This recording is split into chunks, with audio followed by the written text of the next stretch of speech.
ಎಲ್ಲರಿಗೂ ನಮಸ್ಕಾರ. ಕೆ ಇಂದಿರಾ ಅವರ ಗೆಜ್ಜೆ ಪೂಜೆ ಕಥೆಯನ್ನು ಮತ್ತೆ ಮುಂದುವರಿಸ್ತಾ ಇದ್ದೀನಿ. ಒಂದಿನ ಚಂದ್ರು ಬರ್ತಾಳೆ. ದುನಿಯಾ ನಾ ಮಾನೆ ಅನ್ನೋ ಚಿತ್ರವನ್ನು ನೋಡೋಕ್ಕೆ ಹೋಗ್ತಾ ಇದ್ದೀನಿ, ನೀನು ಬರ್ತೀಯಾ ಅಂತ ಹೇಳಿಬಿಟ್ಟು ಚಂದ್ರ ಲಲಿತನ್ನು ಕೇಳ್ತಾಳೆ. ಅವಳು ಬರೋದಿಲ್ಲ ಅಂತ ಅವಳಿಗೆ ಗೊತ್ತಿರುತ್ತೆ, ಆದರೂ ಕೂಡ ಕೇಳ್ತಾಳೆ. ಅಯ್ಯೋ ಇಲ್ಲಮ್ಮ, ನಾನು ಬರೋದಿಲ್ಲ, ಮೊದಲೇ ಒಂದು ಸಲ ನೋಡಿದ್ದೀನಿ, ಮತ್ತೆ ಅದಕ್ಕೆ ಹೋದರೆ ಅಮ್ಮ ಬೈತಾರೆ ಕಣೆ ಅಂತ ಲಲಿತ ಹೇಳ್ತಾಳೆ. ಆದರೆ ಅವಳು ಹೋಗದೇ ಇರೋದಕ್ಕೆ ಕಾರಣವೇ ಬೇರೆ ಇರುತ್ತೆ. ಆ ಭಾನುವಾರದ ದಿವಸ ಅವಳನ್ನು ನೋಡೋಕ್ಕೆ ಹುಡುಗ ಬರೋನಿರ್ತಾನೆ. ಆ ಭಾನುವಾರದ ಕಾರ್ಯಕ್ರಮವನ್ನು ಅವಳು ಬಚ್ಚಿಟ್ಟು ಹೇಳ್ತಾಳೆ, ಬರೋದಿಲ್ಲ ಅಂತ ಹೇಳ್ಬಿಟ್ಟು ಹೇಳ್ತಾಳೆ. ತುಂಬ ಚೆನ್ನಾಗಿದೆ ಅಂತ ನೀನೇ ಹೇಳಿದ್ಯಲ್ಲ, ನನ್ನ ಜೊತೆಗೂ ಒಂದು ಸಲ ನೋಡಬಾರೆ ಅಂತ ಹೇಳಿ ಚಂದ್ರು ಲಲಿತನ್ನು ಕರೀತಾಳೆ. ಮತ್ತೆ ನೋಡೋ ಆಸೆ ಇದ್ದರೂ ಕೂಡ ಭಾನುವಾರವಂತೂ ಹೋಗೋಕ್ಕೆ ಸಾಧ್ಯವೇ ಇರಲಿಲ್ಲ. ಏಕೆಂದರೆ ಆವತ್ತೇ ಶಂಕರಮೂರ್ತಿ ಅನ್ನೋ ಹುಡುಗ ಲಲಿತೆಯನ್ನು ನೋಡೋಕ್ಕೆ ಬರೋನಿರ್ತಾನೆ. ಯಾರಾದರೂ ನಿನ್ನನ್ನು ನೋಡೋಕ್ಕೆ ಬಂದರೆ ನನ್ನನ್ನು ಖಂಡಿತ ಕರಿಬೇಕು ನೀನು ಅಂತ ಚಂದ್ರ ಅವಳಿಗೆ ಹಿಂದೆ 100 ಸಲ ಕೇಳಿರ್ತಾಳೆ. ಆದರೆ ಮನೆಯವರು ಇದಕ್ಕೆ ಒಪ್ಪಿರೋದಿಲ್ಲ. ಆ ಸಮಯಕ್ಕೆ ಅವಳನ್ನು ಕರೆಯೋದು ಬೇಡ ಅಂದ್ಬಿಟ್ಟು ತಾಯಿ ಕೂಡ ಮೊದಲೇ ಕಟ್ ಮಾಡಿರ್ತಾರೆ. ಜೊತೆಗೆ ಹುಡುಗ ಹೇಗಿದ್ದಾನೆ, ಮದುವೆ ಆಗುತ್ತೋ ಇಲ್ವೋ, ಊರಿಗೆ ಮುಂಚೆ ಎಲ್ಲರಿಗೂ ಹೇಳಬಾರ್ದು ಅನ್ನೋದು ಅವರ ಅಭಿಪ್ರಾಯ ಆಗಿರುತ್ತೆ. ಅಮ್ಮನ ಮಾತು ಮಗಳಿಗೂ ಕೂಡ ಒಪ್ಪಿಗೆ ಆಗುತ್ತೆ. ಅವಳ ಮನಸ್ಸಿನಲ್ಲೇನೋ ಶಂಕರಮೂರ್ತಿ ಸುಂದರವಾಗಿ ಕಂಡಿರ್ತಾನೆ. ಆದರೆ ಅಣ್ಣ ಮಾಡಿದ್ದ ಕುಚೋದ್ಯ ಅವಳ ಮನಸ್ಸನ್ನು ಒಂದು ನೆಲೆಗೆ ನಿಲ್ಲಿಸೋದಿಲ್ಲ. ಇವನು ಎಷ್ಟು ಸಲ ನೋಡಿತಾನೋ ಏನೋ, ಒಂದು ಸಲಿನೂ ಸರಿಯಾಗಿ ನೋಡಿಲ್ಲ, ಆದರೂ ಎಷ್ಟು ಹಿಂಸೆ ಕೊಡ್ತಾನಲ್ಲಪ್ಪ ಇವನು ಅಂಥೇಳಿ ಅಂದ್ಕೊತಾ ಇರ್ತಾಳೆ. ಮನಸ್ಸು ಉಯ್ಯಾಲೆ ಹಾಗೆ ತೂಗ್ತಾನೆ. ಭಾನುವಾರವನ್ನು ಎದುರು ನೋಡ್ತಾ ಇರುತ್ತೆ. ಆ ಸಂಭ್ರಮದ ಭಾನುವಾರ ಬರುತ್ತೆ. ಆವತ್ತು ಮಧ್ಯಾಹ್ನ 2 ಗಂಟೆ ಸಮಯದಲ್ಲಿ ಚಂದ್ರ ಮನೆಯಿಂದ ಹೊರಬೀಳ್ತಾಳೆ. ಈಗ ಸಿನಿಮಾಕ್ಕೆ ಹೊರಡೋಣ, ಒಂದು ಸಲ ಅವಳನ್ನು ಕೇಳೋಣವಾ ಅಂತ ಬರುತ್ತೆ. ಆದರೆ ಅವಳು ಸ್ಕೂಲ್ ಬಿಟ್ಟ ಮೇಲೆ ಅಜ್ಜಿ ಅಮ್ಮನ್ನ ಬಿಟ್ಟು ದೇವಸ್ಥಾನಕ್ಕಲ್ಲದೆ ಬೇರೆಲ್ಲೂ ಹೋಗಿದ್ದನ್ನು ಇವಳು ಕಂಡಿರೋದಿಲ್ಲ. ಅಲ್ಲಿ ಶ್ಯಾಮಲಾ ಕಾದಿರ್ತಾಳೆ. ಸರಿ, ತಾಯಿಗೆ ತಿಳಿಸ್ಬಿಟ್ಟು ಚಂದ್ರ ಶ್ಯಾಮಲನ ಜೊತೆಗೆ ಹೊರಡ್ತಾಳೆ. ಹೋಗೋ ಮುಂದೆ ಒಂದು ಸಲ ಅವಳ ಕಣ್ಣು ಈ ಲಲಿತನ ಮನೆ ಕಡೆಗೆ ತಿರುಗುತ್ತೆ. ಸಹಜವಾಗಿ ಆ ಕಡೆ ತಿರುಗ್ಕೊಳ್ತಾಳೆ. ಶೇಷಾವಧಾನಿಗಳು ಮತ್ತು ಅವರ ಹಿರಿಯ ನೆಂಟರಿಷ್ಟರೆಲ್ಲರೂ ಮುಂದಿನ ಹಜಾರದಲ್ಲಿರ್ತಾರೆ. ಮನೇಲಿ ಏನೋ ವಿಶೇಷ ಅಂತ ಕಾಣುತ್ತೆ ಅಂತ ಅಂದ್ಕೊಳ್ತಾಳೆ. ಹೊತ್ತಾಗ್ಬಿಡುತ್ತೆ ಅಂದ್ಬಿಟ್ಟು ಸರಸರ ಹೆಜ್ಜೆ ಹಾಕ್ತಾಳೆ. ಮೂಲೆಯ ತಿರುವಿನಲ್ಲಿ ಸೈಕಲ್ ಮೇಲೆ ಸೋಮು ಎದುರಾಗ್ತಾನೆ. ಇವಳು ಕಣ್ಣರಳಿಸಿ ನೋಡ್ತಾಳೆ. ಗೆಲುವಿನ ಮಂದಹಾಸವನ್ನು ಕೂಡ ಅವನ ಮುಖವನ್ನು ನೋಡಿ ಬೀರ್ತಾಳೆ. ಒಂದು ಗಳಿಗೆ ನಿಂತಲ್ಲೇ ಕಣ್ಣು ಮುಚ್ಕೊಳ್ಳೋ ಹಂಗಾಗತ್ತೆ. ಅವಳು ಕಣ್ಣು ತೆರೆಯುವಷ್ಟರಲ್ಲಿ ಸುಮಾರು 10 ಮಾರು ಮುಂದಕ್ಕೆ ಆ ಸೈಕಲ್ ಹೋಗಿರುತ್ತೆ. ನಿಂತಲ್ಲೇ ತಿರುಗಿ ನೋಡ್ತಾಳೆ. ದೊಡ್ಡ ಬ್ಯಾಗ್ ಒಂದನ್ನು ಸೈಕಲ್ಗೆ ತೂಗು ಹಾಕ್ಕೊಂಡಿರ್ತಾನೆ. ಸೋಮು ಹಾಕ್ಕೊಂಡಿದ್ದು ಮನೆಯ ಉಡುಗೆ ಆದರೂ ಕೂಡ ಎಲ್ಲವನ್ನೂ ಇಸ್ತ್ರಿ ಮಾಡಿ ಗರಿಗರಿಯಾದ ಉಡುಪನ್ನು ಧರಿಸಿರ್ತಾನೆ. ಒಂದು ಗಳಿಗೆ ಚಂದ್ರನಿಗೆ ಕಣ್ಣು ತಿರುಗಿದ ಹಾಗೆ ಆಗುತ್ತೆ. ಮೆಲ್ಲಗೆ ಸಾವರಿಸ್ಕೊಳ್ತಾಳೆ. ಇದ್ದಕ್ಕಿದ್ದ ಹಾಗೆ ಮನಸ್ಸು ಅಸ್ವಸ್ಥವಾದ ಹಾಗೆ ಅನಿಸುತ್ತೆ. ಹಾಗೂ ಹೀಗೂ ಮಾಡಿ ಒಲಿಂಪಿಯಾ ಥಿಯೇಟರನ್ನು ಸೇರ್ತಾಳೆ. ಅಲ್ಲಾಗಲೇ ಶ್ಯಾಮಲಾ ಮತ್ತು ಅವಳ ತಂಗಿ ಇಬ್ಬರು ಅಲ್ಲಿ ಹಾಜರಿರ್ತಾರೆ.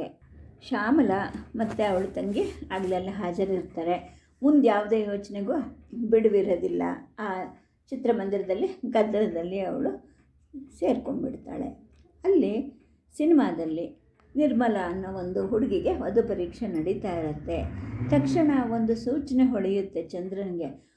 ಇವತ್ತೇನಾದರೂ ಲಲಿತೆಗೆ ಅಂತ ಅಂದ್ಕೊಳ್ತಾಳೆ. ಕಡೆಗೆ ಮುದಿ ಲಾಯರು ನವಯುವಕನನ್ನು ಪಕ್ಕದಲ್ಲಿ ಕೂರಿಸ್ಕೊಂಡು ವಧು ಪರೀಕ್ಷೆ ನಡೆಸಿ ತಾನು ನಿರ್ಮಲನನ್ನು ಮದುವೆ ಆಗ್ತಾನೆ. ಆ ಕೃತ್ರಿಮದಿಂದ ಮೋಸ ಹೋದ ನಿರ್ಮಲೆಯ ಬದುಕು ಏನಾಗುತ್ತೆ, ಇದನ್ನೆಲ್ಲ ಯೋಚನೆ ಮಾಡ್ಕೊತ ಆ ಸಿನಿಮಾದಲ್ಲಿ ಮುಳುಗಿ ಹೋಗ್ತಾಳೆ ಚಂದ್ರ. ಕಣ್ಣು ತುಂಬ ಮನಸ್ಸು ತುಂಬ ಹತ್ಕೊಂಡು ಮನೆಗೆ ಬರ್ತಾಳೆ. ಅವಳು ಮನೆ ಮುಟ್ಟೋಷ್ಟರಲ್ಲಿ ದೀಪ ಕೂಡ ಹಚ್ಚೋ ಸಮಯ ಆಗಿರುತ್ತೆ. ಲಲಿತೆ ಮನೆ ಕಡೆ ತಿರುಗಿ ನೋಡ್ತಾಳೆ. ಮನೆ ತುಂಬ ದೀಪಗಳಿರುತ್ತೆ. ಬಹುಶಃ ಏನೋ ಸಂಭ್ರಮ ಈಗ ತಾನೇ ಆಗಿ ಹೋಗಿದೆ ಅಂತ ಅವಳ ಮನಸ್ಸಿಗೆ ಬರುತ್ತೆ. ಅವಳಿಗೆ ಇನ್ನು ತಡೀಲಿಕ್ಕಾಗಲ್ಲ. ಮನೆ ಒಳಗಡೆಗೆ ನುಗ್ಗುತ್ತಾಳೆ. ಅವಧಾನಿಗಳು ಬಂದಿದ್ದ ನೆಂಟರ ಜೊತೆಗೆ ತ್ರಿನೇಶ್ವರನ ದೇವಾಲಯಕ್ಕೆ ಹೋಗಿರ್ತಾರೆ. ಹೆಂಗಸರೆಲ್ಲ ಅಡುಗೆ ಮನೆಯಲ್ಲಿ ಕಲಕಲ ಸದ್ದು ಮಾಡ್ತಾ ಇರ್ತಾರೆ. ಲಲಿತೆ ಹಜಾರದ ಮುಂದೆ ದೊಡ್ಡ ಕನ್ನಡಿ ಮುಂದೆ ತಲೆಗೆ ಹೂವನ್ನು ಸರಿಪಡಿಸ್ಕೊತ ನಿಂತ್ಕೊಂಡಿರ್ತಾಳೆ. ಚಂದ್ರು ಮೆಟ್ಲು ಹತ್ತುತ್ತಾಳೆ. ಹೊರಗಡೆ ಹೋಗೋಕ್ಕೆ ಇದ್ದಂತಹ ಬಟ್ಟೆ ಧರಿಸ್ಕೊಂಡು ಸೋಮು ತಂಗಿ ಬಗ್ಲಲ್ಲಿ ನಿಂತ್ಕೊಂಡು ಹೇಳ್ತಾ ಇರ್ತಾನೆ, ನಿನ್ನ ಮೆಚ್ಕೊಂಡು ಹೊರಟೋದ್ರು ಕಣೆ ಅವರು, ಇನ್ಯಾಕೆ ಕನ್ನಡಿ ಮುಂದೆ ನಿಂತ್ಕೊಂಡಿದೀಯಾ ಅಂತ. ಅವಳು ಹೃದಯ ಕೂಡ ಮುಖದ ಹಾಗೆ ಅಲ್ಲಿರುತ್ತೆ. ಆದರೂ ಕೂಡ ಹುಸಿ ಕೋಪ ಅಣ್ಣನ ಮೇಲೆ ತೋರಿಸ್ತಾ ಇರ್ತಾಳೆ. ಎತ್ತು ಹೋಗೋ ನೀನು, ಅವ್ರು ಮೆಚ್ಕೊಂಡ್ರೋ ಬಿಟ್ಟರೋ ನಿಂಗೇನೋ ಗೊತ್ತಾಗುತ್ತೆ, ನೀ ಈಗಲೇ ಎಲ್ಲರೆದುರಿಗೂ ಏನಂದ್ರದೆ ಹೇಳಬೇಡಪ್ಪ. ಚಂದ್ರಿಯ ಕಾಲು ಇನ್ನು ಬಾಗಿಲಲ್ಲೇ ನಿಂತಿರುತ್ತೆ. ಲಲಿತಾ ತಕ್ಷಣ ಕನ್ನಡಿಲಿ ಇವಳನ್ನು ನೋಡ್ತಾಳೆ, ಹಿಂತಿರುಗ್ತಾಳೆ. ಬಿಳಿ ಸೀರೆ ಉಟ್ಕೊಂಡು ಚಂದ್ರ ಮೋಹಿನಿ ಹಾಗೆ ನಾಟ್ಯ ಭಂಗಿಲಿ ಬಾಗಿಲಲ್ಲಿ ನಿಂತ್ಕೊಂಡಿರ್ತಾಳೆ. ಓ ಬಾರೆ, ಸಿನಿಮಾಕ್ಕೆ ಹೋಗಿತ್ತೇನು ಸವಾರಿ ಅಂತಾಳೆ. ಚಂದ್ರ ಅವಳ ಮಾತಿಗೆ ಉತ್ತರ ಕೊಡೋದಿಲ್ಲ. ನಿಧಾನವಾಗಿ ಒಳಗೆ ಕಾಲಿಡ್ತಾಳೆ, ಸುತ್ತಮುತ್ತ ನೋಡ್ತಾಳೆ. ಹಜಾರದ ಒಂದು ಬದಿಗೆ ದೊಡ್ಡ ಜಮಖಾನ ಹಾಕಿರ್ತಾರೆ. ಅಲ್ಲೆಲ್ಲ ಏನೋ ಘಮ ವಾಸನೆ ಬರ್ತಿರುತ್ತೆ. ಮತ್ತು ಇದೇನಿದೆ ಶೃಂಗಾರ ಲಲಿತೆದು? ತಕ್ಷಣದಲ್ಲಿ ಅವಳಿಗೆ ಅರ್ಥ ಆಗೋಗುತ್ತೆ. ಮರುಗಳಿಗೆ ಹೃದಯಕ್ಕೆ ಮುಳ್ಳು ಚುಚ್ಚಿದಾಗ ಅನಿಸುತ್ತೆ. ನಿನ್ನನ್ನು ನೋಡೋಕ್ಕೆ ಯಾರಾದರೂ ಬಂದಾಗ ನನಗೆ ತಿಳಿಸ್ಬೇಕು ಅಂತ ನಾನು ಹೇಳಿದರೂ ಕೂಡ ನನಗೆ ಇವಳು ಹೇಳಿಲ್ವಲ್ಲ ಅನ್ನೋ ಭಾವನೆ ಅವಳಿಗೆ ಬಂದು ಹೋಗುತ್ತೆ. ಅವಳು ಅಂತಾಳೆ, ನನಗೂ ಗೊತ್ತಾಯಿತು, ಆಗಲಿ ಈಗಲೇ ಇಷ್ಟೊಂದು ಜಂಬನ ನಿನಗೆ ಇರಲಿ ಅಂತ ಹೇಳಿಬಿಟ್ಟು ಚಂದ್ರ ಗೆಳತಿಯನ್ನು ಛೇಡಿಸ್ತಾಳೆ. ಲಲಿತಾ ಪಾಸ್ ಅಂತೇಳ್ಬಿಟ್ಟು ಸೋಮು ಚಂದ್ರನ ಮುಖವನ್ನು ನೋಡ್ತಾನೆ. ಚಂದ್ರಳ ಮುಖದಲ್ಲಿ ಬೇವು ಬೆಲ್ಲ ಒಟ್ಟಿಗೆ ತಿಂದಾಗ ಆಗುವಂತಹ ಒಂದು ಮನಸ್ಥಿತಿ ಇರುತ್ತೆ. ಆದರೂ ಅವಳು ನಗ್ತಾಳೆ. ಅಯ್ಯೋ ಹೌದೇನೆ ಅಂತ ಹೇಳಿದಾಗ, ಎತ್ತು ನೀ ಹೋಗಪ್ಪ, ನಿಂಗೆ ಹೊತ್ತಾಗುತ್ತೆ ಅಂದ್ಬಿಟ್ಟು ಲಲಿತಾ ಅಣ್ಣನ ತಳ್ತಾಳೆ. ಅವನು ಕನ್ನಡಿ ಎದುರಿನಿಂದ ಅವಳನ್ನು ಕೂಡ ಸರಿಸ್ತಾನೆ. ಸಾಕಮ್ಮ, ಕನ್ನಡಿ ನೋಡಿದ್ದು ಇನ್ನೊಬ್ಬಳದೇ ಅಲ್ಲ ಕನ್ನಡಿ ಅಂತ ಹೇಳ್ಬಿಟ್ಟು ಅವನು ಅದ್ರ ಮುಂದೆ ನಿಂತ್ಕೊಂಡು ಕ್ರ್ಯಾಪನ್ನು ತಿದ್ಕೊತಾನೆ. ಕೂತ್ಕೊಳ್ಳೆ ಅಂದ್ಬಿಟ್ಟು ನಾಚ್ತಾ ನಗ್ತಾ ಲಲಿತಾ ಗೆಳತಿಗೆ ಹೇಳ್ತಾಳೆ. ಅವಳಿಗೆ ಹುಡುಗ ಒಪ್ಪಿಗೆ ಆಗಿರಬಹುದು ಅಂದ್ಬಿಟ್ಟು ಚಂದ್ರ ಊಹೆ ಮಾಡ್ತಾಳೆ. ನಿಂತ್ಕೊಂಡೇ ಅವಳ ಮುಖವನ್ನು ನೋಡ್ತಾಳೆ. ನೀಲಿ ಬಣ್ಣದ ಜರಿ ಸೀರೆ ಉಟ್ಕೊಂಡು ಆಗಲೇ ಮದುವಣಗಿತ್ತಿಯ ಥರ ಲಲಿತಾ ಕಾಣಿಸ್ತಾ ಇರ್ತಾಳೆ. ಸೋಮು ಚಂದ್ರಳ ಮುಖವನ್ನು ನೋಡ್ತಾನೆ, ನಗುತ್ತಾನೆ. ಸ್ವೀಟ್ ತೊಗೊಂಡು ಹೋಗು ಚಂದ್ರ ಅಂಥೇಳಿ ಹೇಳ್ತಾನೆ. ಚಂದ್ರನಿಗೆ ಒಂದು ರೀತಿಯ ರೋಮಾಂಚಕರಿ ಅನುಭವ ಆದಂಗೆ ಆಗುತ್ತೆ. ಸ್ವಲ್ಪ ಚೇತರಿಸ್ಕೊಳ್ಳೋಷ್ಟರಲ್ಲಿ ಸೋಮು ಹೊರಟು ಹೋಗಿರ್ತಾನೆ. ಅವಳಿಗೆ ಇನ್ನು ನಿಲ್ಲಕ್ಕಾಗಲ್ಲ ಅನಿಸ್ಬಿಟ್ಟು ಜಮಖಾನದ ಮೇಲೆ ಕೂತ್ಕೊತಾಳೆ. ಲಲಿತೆ ಕೂತ್ಕೊಂಡ್ರೂ ಕೂಡ ತನ್ನ ವಿಷಯವನ್ನು ಬಿಟ್ಟು ಸಿನಿಮಾದ ವಿಷಯವನ್ನು ಹೇಳ್ತಾಳೆ. ಚೆನ್ನಾಗಿತ್ತೇನೆ ಪಿಕ್ಚರು ಅಂತ. ನೋಡು, ಪಿಕ್ಚರ್ ವಿಷಯ ನಾಳೆ ಮಾತಾಡೋಣ, ಈಗ ನಿನ್ನ ವಿಷಯ ಹೇಳು. ನೀನೆಂಥ ಕಳ್ಳಿ ನೀನು, ಕೊನೆಗೂ ನಂಗೆ ಹೇಳಲೇ ಇಲ್ವಾ? ನಾನೇ ನಿನ್ನ ಗಂಡನ ಕದ್ಕೊಂಡು ಹೋಗ್ತಿದ್ನಾ? ಹೋಗಲಿ ಬಿಡು, ನಿಂಗೆ ಒಪ್ಪಿಗೆ ಆಯಿತಾ? ಅದಾದರೂ ಹೇಳು, ಚೆನ್ನಾಗಿದ್ದಾರಾ ಅಂತ ಹೇಳಿ ಚಂದ್ರ ಲಲಿತನ ಕೇಳ್ತಾಳೆ. ಅಯ್ಯೋ ಏನು ತಿಳ್ಕೊಬೇಡ ಕಣೆ, ಮದುವೆ ಆಗೋಕ್ಕೆ ಮುಂಚೆ ಮದುವೆ ಆಗುತ್ತೋ ಇಲ್ವೋ ಅಂತಲೇ ಗೊತ್ತಿರೋದಿಲ್ಲ, ಯಾಕೆ ಎಲ್ಲರಿಗೂ ಹೇಳಬೇಕು ಅಂತ ಹೇಳಿಬಿಟ್ಟು ಅಪ್ಪ ಅಮ್ಮ ಎಲ್ಲ ಮಾತಾಡಿಕೊಂಡ್ರು. ಹಾಗಾಗಿ ನಾನು ಯಾರಿಗೂ ಹೇಳಿರಲಿಲ್ಲ. ಎಲ್ಲರೂ ಮದುವೆ ಅಂತ ಆದಾಗ ನೋಡ್ತಾರಲ್ವ, ನೀನು ನೋಡ್ತೀಯ ಅಲ್ವಾ ಅಂಥೇಳಿ ಸಮಜಾಯಿಷಿ ಕೊಡ್ತಾಳೆ. ಹಾಗೆ ಆಗಲಿ ಕಣೆ, ಯಾರಿಲ್ಲ ಅಂದವರು, ಅವ್ರು ಹೇಗಿದ್ದಾರೆ ಹೇಳು ಅಂಥೇಳಿ ಮತ್ತೆ ಚಂದ್ರ ಗೆಳ್ತೀನಿ ಕೇಳ್ತಾಳೆ. ಆಗ ಲಲಿತಾ ಮುಖವನ್ನು ಬಗ್ಗಿಸ್ತಾಳೆ, ನಿಧಾನವಾಗಿ ಹೇಳ್ತಾಳೆ, ನಮ್ಮ ಸೋಮು ಅಷ್ಟು ಚೆನ್ನಾಗಿಲ್ಲ ಕಣೆ ಅಂತ. ಅಷ್ಟು ಹೇಳೋದ್ರಲ್ಲಿ ಅವಳ ಕೆನ್ನೆಗಳೆಲ್ಲ ಕೆಂಪಾಗತ್ತೆ. ಅಂದರೆ ಚಂದ್ರಳ ಮನಸ್ಸಿನಲ್ಲಿ ಒಂದು ರೀತಿಯ ಬೆಳದಿಂಗಳು ಮೂಡ್ದಂಗೆ ಆಗುತ್ತೆ. ಅಂದರೆ ಸೋಮು ತುಂಬ ಚೆನ್ನಾಗಿದ್ದಾನೆ ಅಂತ ಅವಳಿಗೂ ಮನಸ್ಸಿಗೆ ಬರುತ್ತೆ. ಅದೇನು ನಿಮ್ಮ ಅಣ್ಣ ಅಂತ ಅಷ್ಟೊಂದು ಹೆಚ್ಚುಗಾರಿಕೆನ ನಿನಗೆ ಅಂತ ಚಂದ್ರು ಕೇಳ್ತಾಳೆ. ಚಂದ್ರಳ ಮಾತು ಯಾಕೋ ಏನೋ ಲಲಿತನಿಗೆ ಹಿತ ಅನಿಸೋದಿಲ್ಲ. ಅವಳು ಸ್ವಾಭಿಮಾನ ಮತ್ತು ಮೇಲಕ್ಕೆ ಎದ್ದ ಹಾಗೆ ಅವಳಿಗೆ ಅನಿಸುತ್ತೆ. ನಿನ್ನ ಕಣ್ಣಿಗೆ ನಮ್ಮಣ್ಣ ಚೆನ್ನಾಗಿ ಕಾಣಿಸಲ್ವೇನೆ, ನಮ್ಮನೆಯಲ್ಲಂತೂ ಅವನೇಪ್ಪ ಹೀರೋ ಅಂತ ಹೇಳ್ಬಿಟ್ಟು ಹೇಳ್ತಾಳೆ. ಹೋಗೆ ನಾನೊಂದು ಹೇಳಿದ್ರು ನೀವೊಂದು ತಿಳ್ಕೊಳ್ತೀಯಾ?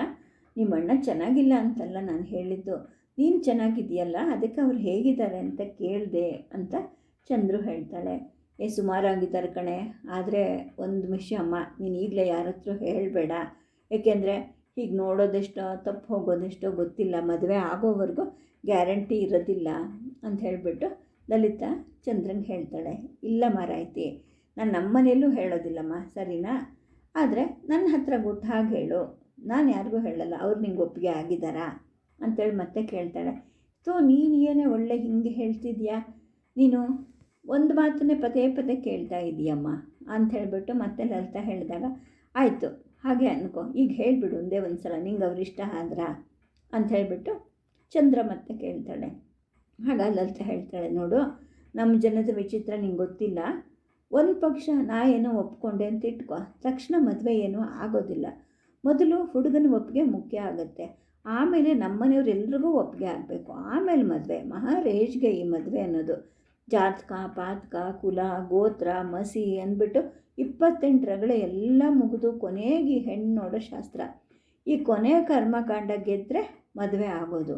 ನೋಡಿ ನೋಡಿ ಬೇಡ ಅಂದರೆ ತುಂಬ ಬೇಜಾರಾಗುತ್ತಪ್ಪ ಅಂತ ಹೇಳ್ಬಿಟ್ಟು ಲಲಿತಾ ಹೇಳ್ತಾಳೆ. ಯಾಕೆ ಇದಕ್ಕಿಂತ ಮುಂಚೆ ನಿನ್ಯಾರು ನೋಡಿದರೆ ಅಂತ ಚಂದ್ರು ಕೇಳಿದಾಗ, ಅಯ್ಯೋ ಇಲ್ಲಮ್ಮ ಸಂಧ್ಯಾ, ಇದೊಂದು ಸಲಕ್ಕೆ ನಂಗೆ ಬೇಜಾರು ಬಂದುಬಿಟ್ಟಿದೆ.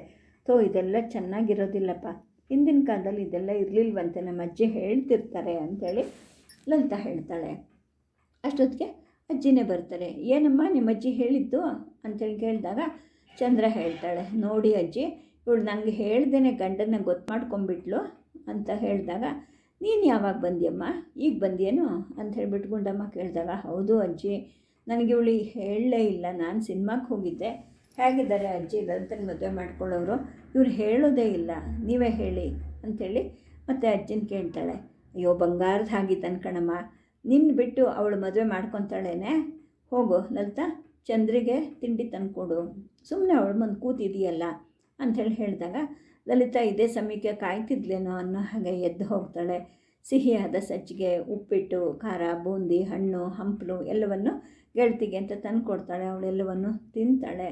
ಯಾಕೆ ಇಷ್ಟು ತಡ ಮಾಡಿದೆ ಅಂದ್ಬಿಟ್ಟು ಸಂಗವ ಕೇಳಿದಾಗ, ಆಗಲೇ ಬಂದಿದ್ದೆ, ಲಲಿತನ ಮನೇಲಿ ಕೂತಿದ್ದೆ ಅಂಥೇಳಿ ಹೇಳಿದಾಗ ಸಂಗವ ಮತ್ತೆ ಒಟ್ಬಿಡ್ತಾಳೆ. ಅಯ್ಯೋ ಏನೋ ಪದೇ ಪದೇ ಅವ್ರ ಮನೆಗೆ ಹೋಗುತ್ತಿದ್ದು ಅಂತ ಹೇಳಿಬಿಟ್ಟು, ಹಸಿವು ಇಲ್ಲ ಅಂತ ಹೇಳಿಬಿಟ್ಟು ಹಾಲು ಕುಡಿದು ಮಲ್ಕೊಳ್ತಾಳೆ. ಕತ್ತಲೆಯಲ್ಲಿ ಮನಸ್ಸು ಮತ್ತೆ ಸಂಚಾರ ಹೊರಡುತ್ತೆ. ಲಲಿತಾಳ ಗಂಡ ಹೇಗಿದ್ದಾರೋ ಏನೋ ಅಂತ. ಅಯ್ಯೋ ನಮ್ಮ ಅಣ್ಣನಷ್ಟು ಚೆನ್ನಾಗಿಲ್ಲ ಕಣೆ ಅಂತ ಅಂದಿದ್ದು ಲಲಿತನ ಮಾತು ನೆನಪಾಗುತ್ತೆ. ಸ್ವೀಟ್ ತಿಂದು ಹೋಗು ಚಂದ್ರ ಅಂತ ಸೋಮು ಅಂದಿದ್ದು ಕೂಡ ನೆನಪಾಗುತ್ತೆ. ಅವನು ಯಾಕೆ ಅಷ್ಟೊಂದು ಪ್ರೀತಿಯಿಂದ ಹೇಳ್ದ ಅಂತ ಇವಳು ಅಂದ್ಕೊತಾಳೆ. ಅವನು ಪ್ರೀತಿಯಿಂದ ಹೇಳಿರ್ತಾನೋ ಸುಮ್ಮನೆ ಹೇಳಿರ್ತಾನೋ, ಇವಳ ಮನಸ್ಸಂತೂ ಕನಸನ್ನು ಕಾಣೋಕ್ಕೆ ಶುರು ಮಾಡುತ್ತೆ. ಸದ್ಯಕ್ಕೆ ಕಥೆಯನ್ನು ನಿಲ್ಲಿಸಿರ್ತೀನಿ. ನಮಸ್ಕಾರ.